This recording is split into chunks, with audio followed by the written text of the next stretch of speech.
Hey folks, it's your buddy Mike Messier, Mike's Instant Movie Review. Saw Hereditary tonight, and the year right now is 2024. Regardless of when you're watching this video, as I'm speaking, I believe it's April 24th, 2024, and this movie apparently was made back in 2018. I had never seen it. I don't think I even heard of it. I give it a big double thumbs up. Out of the 5-star Mike Messier rating, I got to give this pretty damn high marks. I mean, 4 and 5/6, or maybe 4 and 3/4. Pretty very strong. Toni Collette, Gabrielle Byrne. The whole time I was watching this movie, I know it was Toni Collette. I've been watching her old show that I never got into at the time. What's it called? The States of Terra type of thing. I enjoy that show. Gabriel Byrne, I couldn't place his name watching the movie, but as soon as his name popped up at the end, I was like, oh yeah, I know that guy. I believe he was in one of the Exorcist reboots or many sequels. But let's talk about this movie. If you haven't seen it, I don't know if this was just a one night only situation of IMAX re-releasing this movie, upgrading. I stayed around for the entire end credits. No, there's no additional scenes at the end credits, just so you know. They have a nice song at the end credits, a song from the 70s, I think, the mid-70s. I think it's a Karen Carpenter song. I could be wrong. But what a movie. So should you see it, if you're a horror fan, definitely. I can't believe I never heard of this one. I don't know where I was. I know that I was in New England in 2018 before I moved to the southern states, and I was watching a lot of movies back then, but Hereditary never came across my viewing platter, so to speak. Oh boy, am I excited? Am I in a good mood? I don't know. Something about a really good movie kind of peps you up a little bit. If it's a mediocre movie or a sludgy movie, I guess it does affect my mood. But this one, I really don't have anything negative to say. I'm going to get into some at this point, folks. Yes, if you're a horror fan, go see it. If you're not a horror fan, if you can't stand intensity, this is not, I wouldn't call this a blood and guts horror, but there's enough intensity that if you don't like intense stuff, if you're coming off of a death of a relative, perhaps, maybe not go see this one. There's plenty of deaths in this movie, but what I like about, I guess we'll get into the goddamn spoilers now. What I like about this movie is that each death is handled with respect. And I did see a movie last night that I didn't even bother to do a review on, that had tons of shooting, tons of violent deaths. And I'm not against, death or anything, but when just hundreds and hundreds of characters just get shot or things get blown up, and there's no gravitas to the killings, to the deaths, whether it's the good guys dying or the bad guys dying, the henchmen deaths, as I call them. We see all these movies where just random henchmen get killed and nobody cries for the henchman who dies. You know what I mean? So for this, the movie last night was that, I don't even want to criticize it because I just think I wasn't in the mood for that movie. It wasn't the League of Extraordinary Gentlemen. It was like the fucking pack of ungentlemanly warriors or something. It was based on true events. The people that Winston Churchill enrolled, they fought the Nazis. Good movie. I just wasn't really up for that type of movie. But going back to this one, I was up for this. And this is kind of a nice surprise. I really didn't know anything about Hereditary. I didn't know who was in the cast. I didn't know the storyline. I didn't know how good this movie was, but I figured if this is on the IMAX on a Wednesday night, there must be something about this film that's demanding that they think it's going to make money, or some people would show up. And believe it or not, this IMAX theater, which I've been in, folks, a few times, where I'm the only person in the giant IMAX theater, the auditorium, I call it. I say that the auditorium is the actual room in which you see the movie, and the theater is like the building of which all the auditoriums are in. So the theater is bigger than the auditorium. In this particular theater, there's, I believe, 20 auditoriums, maybe 22 at this AMC that I was at tonight. So this IMAX auditorium, which I would say 500 seats, maybe more, maybe less, but there was a good amount of people there, maybe 80, maybe 100, I don't know, maybe less, but it was a good crowd, especially for a Wednesday night. And I had the feeling that a lot of the people in the theater had already seen this movie. Here's a funny scenario. So I'm sitting in the upper deck, which is where I like to sit. I like to sit in the back row at a certain spot. And if I feel the need or the want to move, then I'll move from there. But sitting in the back, I have a view of all the assholes in front of me. I can determine, from that spot, like this is my resting spot. And if I feel the need to navigate or move closer, I can. But at least this way, there's nobody behind me. Because the worst thing for me in the movie theater, folks, or the movie auditorium, as I'll say, is when people are behind me and they're chomping their goddamn popcorn. I don't like popcorn. I don't like the sound of popcorn. Or they're chit-chatting, or whatever the fuck. Now, the downside to sitting in the back is that some of these fucks put their phones on and they have the little glow screen, even though they give you all these warnings before the movie begins. Turn your fucking phones off, assholes. Yet some assholes feel that the rules don't apply to them, okay? So I'm watching this goddamn movie, and the movie's really good, and we're probably 30, 40 minutes into it, and this, it sounded like a woman. There's a lot of people in this fucking movie theater, and this person who I couldn't quite identify was basically doing like the sighs of disapproval. Like at certain points in the movie, this individual in the theater was kind of like a half yawn, but like a purposeful disapproving yawn, like a sigh of disapproval. And I'm thinking, what type of asshole are you? Like, this movie is very good. Everyone around you is enjoying this movie. If you're not liking this experience, there's the fucking door. Get the fuck up and leave, asshole.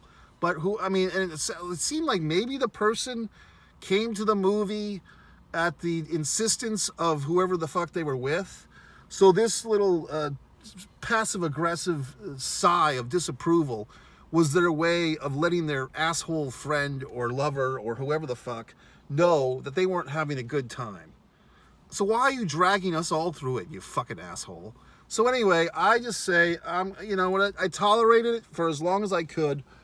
Then there was other people kind of moving their seats around, like some schmucks, like this weird kind of schleffly couple was sitting in seats that weren't their assigned seats. At this auditorium, you have to pick your seats in advance.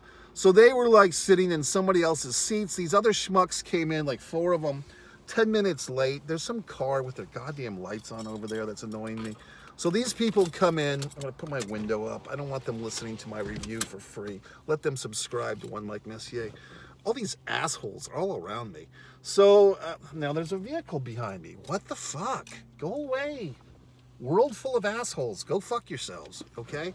So now the car's going to pull in. What the fuck?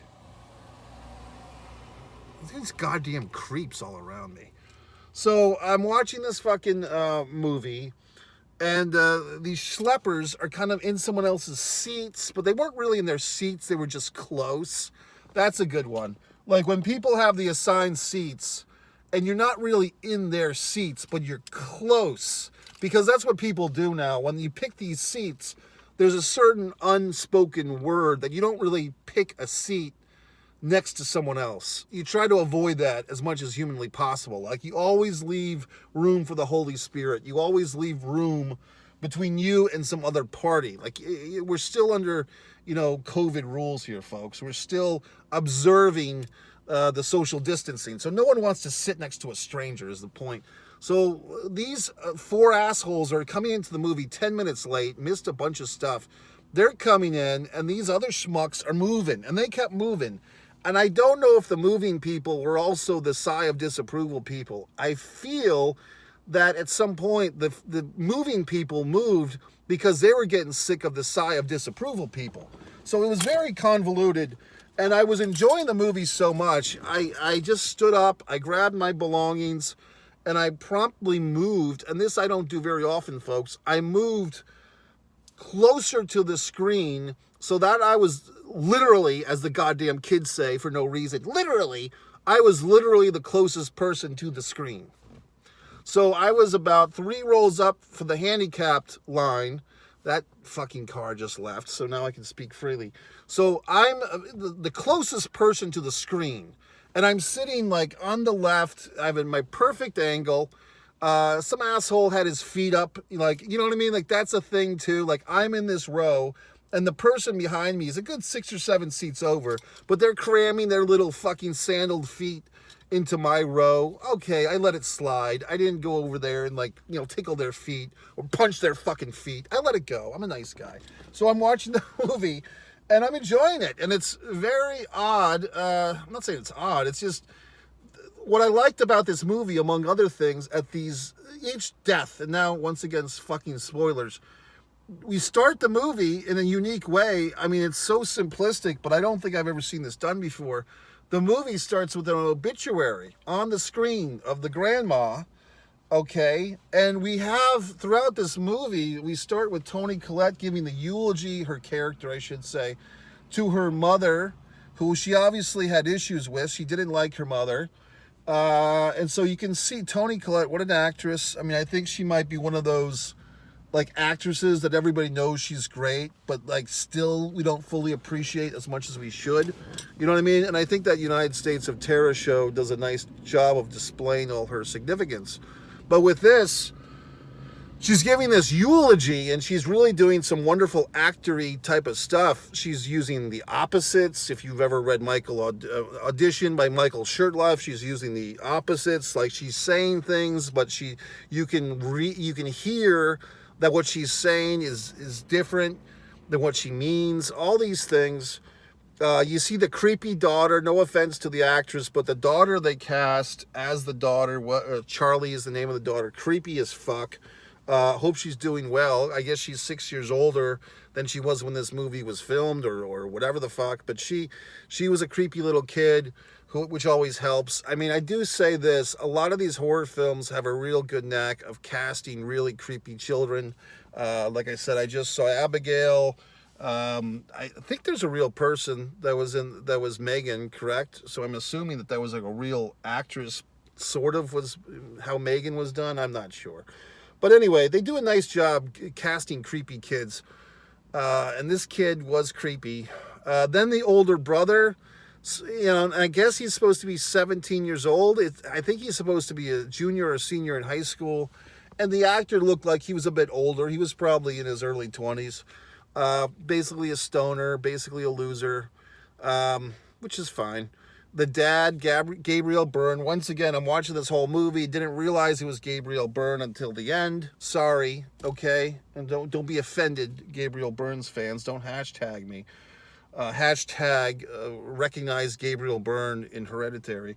So I'm watching this movie and I'm thinking, wow, like I said, the grandma's death, we don't see it, but we see, like, the other characters. We assume that the granddaughter is being consumed by the memory of her grandmother. She's seeing the ghosts, the apparitions. Then we see the daughter. Then we see the mom, the Toni Collette, in this horrible car accident. So you've seen the movie, right? So I'm telling you everything you know.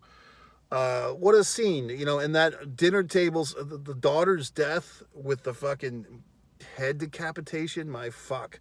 I mean, that's intensity. IMAX, very intense.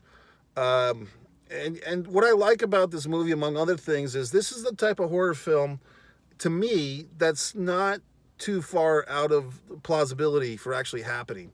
And I'll get into that, I guess, now, because what we find out at the end of the movie, once again, fucking spoilers, is that a lot of these issues that this family is experiencing is because of the heredity of Satan worship, basically, like playing with the occult, messing with mythology, messing with spirits. And so that's why I find, folks, you know, not that people question me about this all the time, but when I'm thinking to myself, about the other world and the great beyond, and is there life after death, and is there, you know, should you play with Ouija boards and so forth, I am open to the outside of you know, the regular day-to-day wake up, go to sleep type of existence. Like, there's other elements or other platforms, or what's the word I'm looking for? Paradigms of reality, perhaps. So I don't mess with it. Because I think one thing for me, folks, is that when you start messing with some of this magic or dark voodoo, whatever you want to call it, you're opening up your own spiritual shell for infestation of evil. Or you don't know what the fuck. And I do feel, and some of these fine folks you'll see on Oprah Winfrey, but I've known people in my own life, my own circles, that have done, spirit mediums and stuff like that. I think for me, at least, the problem is you're opening up your mind and your heart and your awareness to beyond the grave. I don't think it's guaranteed that who you want to be talking to is who you are talking to. Like, if you have a loved one who died and you want to contact them and you use some spiritual medium, I'm not saying that it's a hoax or it's necessarily a fraud or just the medium is taking your money. What I am saying is they don't even know, in my opinion, if you're actually talking or communicating with the spirit that you want to, or if that spirit is some type of demon or some type of trickster, or there's some type of miscommunication. You know what I mean? It's like if you picked up a phone and say, I want to talk to my uncle, and you just hit a bunch of random numbers and then someone answers on the other line. Do you know that's your uncle? Or is it just one of a million assholes who answered the phone and say, oh yeah, I'm your uncle? So my point is, I say no. I mean, I'm not denying that there's a spiritual realm. I'm saying best not to mess with it, okay? Because you don't know what you're getting into. And that's what we discover with this fine family, okay? But every death counts. I think that's a great lesson for film. Like I said, this movie I saw last night, whatever the fuck it was called, Guy Ritchie directed it. I didn't even do a review because I felt like I didn't want to disrespect the memory of the actual people. And the movie actually was quite good. I just wasn't up for it. But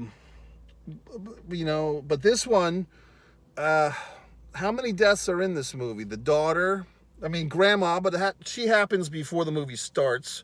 There was something where, like, the story and the plot are different. Like, the plot, is it, you can tell me this, English majors, is the plot what you see on screen and the story is like everything? I could be wrong. Maybe it's the reverse of that. But in any event, we don't see grandma's death in live time. We kind of get allusions to it later. We do kind of, in live time in the movie, see the granddaughter's death, brutal. We see, unfortunately, dad's death.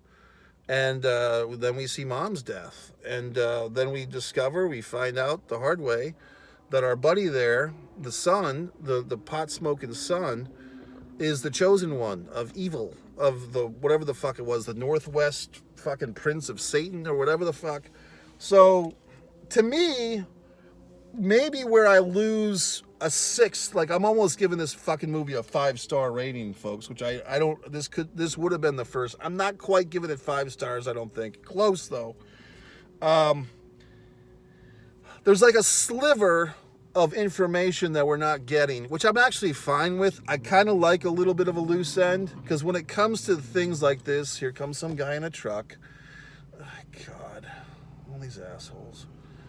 When it comes to something like this, where it's like, we don't really know exactly what's happening at the end, or what's going on here, and I was getting a little confused. There's all these like naked dead people, or naked bodies and I don't know if that's supposed to be Joanne, the Friends family, or is this the dead brother of the Toni Collette character? I was a little confused, but I feel like it kind of made me want to see this movie again to tie up these loose ends. Because I don't think the movie had loose ends per se. I just think that there was a lot of information going on and I didn't pick up on all of it, which is fine. I'm fine with that. But I did feel like the explanation, so to speak, at the end of the movie is because grandma was this fucking weird cult leader, Satanist bitch, that she's left all this evil mojo into her family bloodline. I thought that's fine. Like, I can go with that. And the grandson, for whatever reason, the fucking god of chaos or whatever the fuck, has to be Pandemonium, the Prince of Pandemonium. There's a good song by the Morris Day and the Time called Pandemonium. It's a hard word to say. Pandemonium? Pandemonium? It'd be cool if you had a panda, like a panda bear, and the panda was named like Pandemonium. I mean, maybe that's been done. I don't know. But you have this fucking kid, this 17-year-old stoner who just wants to fuck the hot chick in math class or whatever the fuck, and he's like the chosen one to be the serpent of evil. And so grandma, she brought her family into this horrible wretchedness, and these photos and the family album and all this crazy horse shit. And it makes you think, like, you know what I mean? If you've been in a family, or if you're currently in a family where it's not all, roses and ice cream, maybe you can relate to this stuff, like the family suffers if there's a couple of bad apples in there or whatever the fuck. And a lot of times the kids are dealing with the sins of the parents.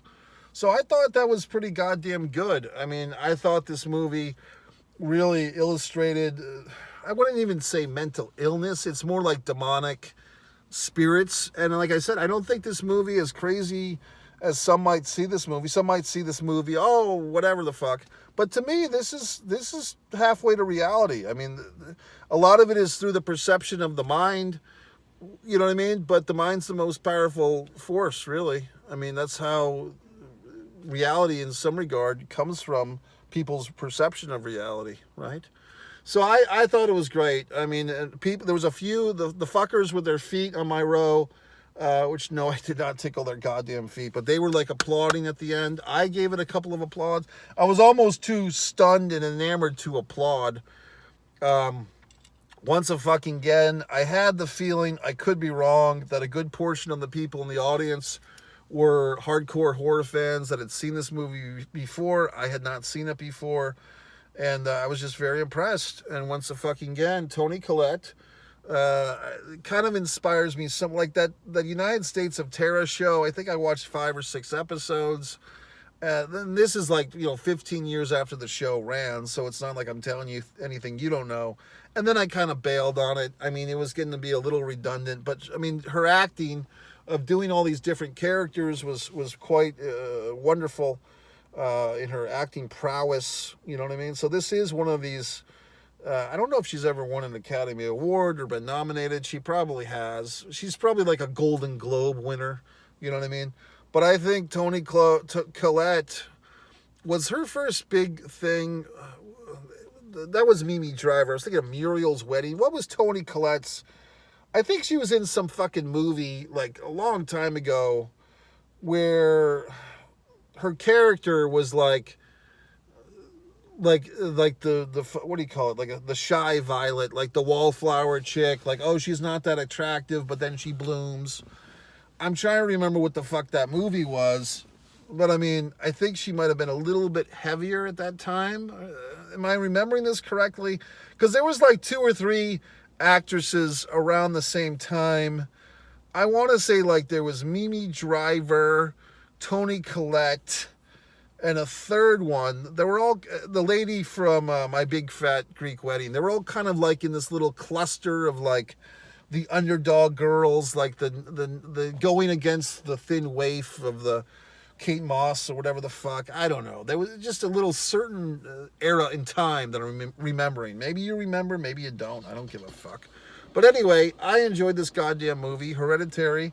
If you haven't seen it, seen it.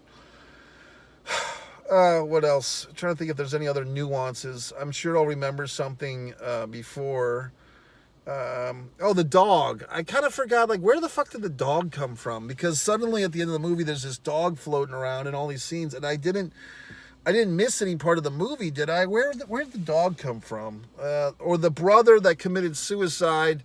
Do we see him? Is he one of those bodies at the end? In any event, folks, MikeMessier.com. If you've seen Hereditary, you can leave a comment. You can do whatever you want. Go to my website, buy my book, A Distance from Avalon, or my film book, or whatever the fuck.